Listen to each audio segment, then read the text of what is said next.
BNP chairperson Begum Khaleda জিয়ার শারীরিক অবস্থা আপনারা সবাই ইতিমধ্যে জানেন। আমি আজকে আমাদের দলের নেতৃবৃন্দের আমরা বিএনপি চেয়ারপারসনের শারীরিক অবস্থার সর্বশেষ খোঁজখবর নিতে এসেছিলাম।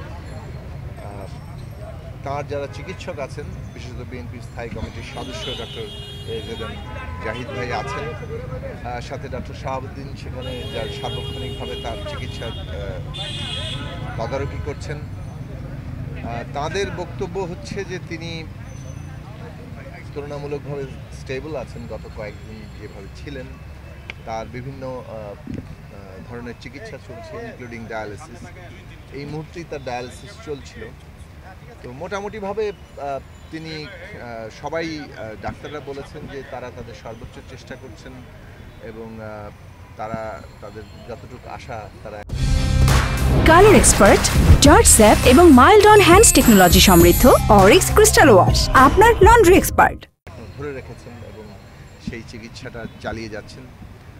সবাইকে দোয়া করার জন্য তারা বলেছেন, কেননা এটা তো সারা দেশবাসী আসলে উন্মুখ হয়ে আছেন।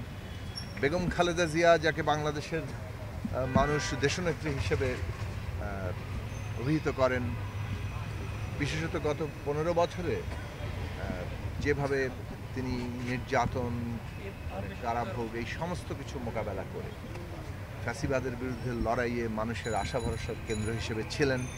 তিনি একটা নতুন উচ্চতায় গিয়েছেন। তিনি সাবেক প্রধানমন্ত্রী, বিএনপি চেয়ারপারসন, স্বৈরাচার বিরোধী লড়াই করেছেন, সেগুলো তো আছেই, কিন্তু গত 15 বছরে তার লড়াইয়ে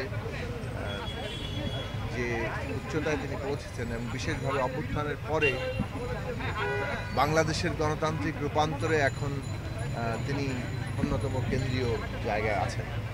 ফলে সারা দেশের মানুষ এই গণতান্ত্রিক উত্তরণের প্রক্রিয়ায় বেগম খালেদা জিয়ার দিক নির্দেশনা কিংবা তার উপস্থিতিকে গভীরভাবে উপলব্ধি করে।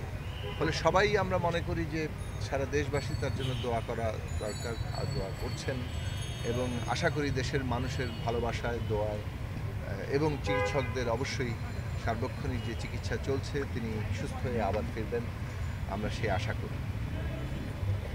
ভাই বলছে রাতের পর থেকে অবস্থা আরো ক্রিটিক্যাল হয়ে গেছে। আমি এই সম্পর্কে কোনো কিছু জানতে পারছি। কিছুক্ষণ আগে বিএনপির ভাইস চেয়ারম্যান আমির আজম খান তিনি আমাদেরকে বলেছেন। আপনি কিছু শুনেছেন? আর সর্বশেষ ডক্টর শাহাবুদ্দিন বলেছেন যে তিনি গত একদিন যে স্টেবল আছেন, ক্রিটিক্যাল তো হচ্ছেই ক্রমাগত, তবে একটু আগে ডক্টর জাহিদ বলেছেন যে তিনি রেসপন্ড করছেন এবং তারা আশাবাদী এবং সবাই কাছে দোয়া চেয়েছে। কিছুটা উন্নতি বলা যায়, মানে আসলে এটা ডাক্তাররাই বললে ভালো হয়। আমাদের ইয়েটা হয়েছে যে আমরা যে খোঁজটা নিয়েছি তা আমি যেটা জিজ্ঞেস করছি যে আপনারা কি অবস্থা দেখছেন, স্টেবল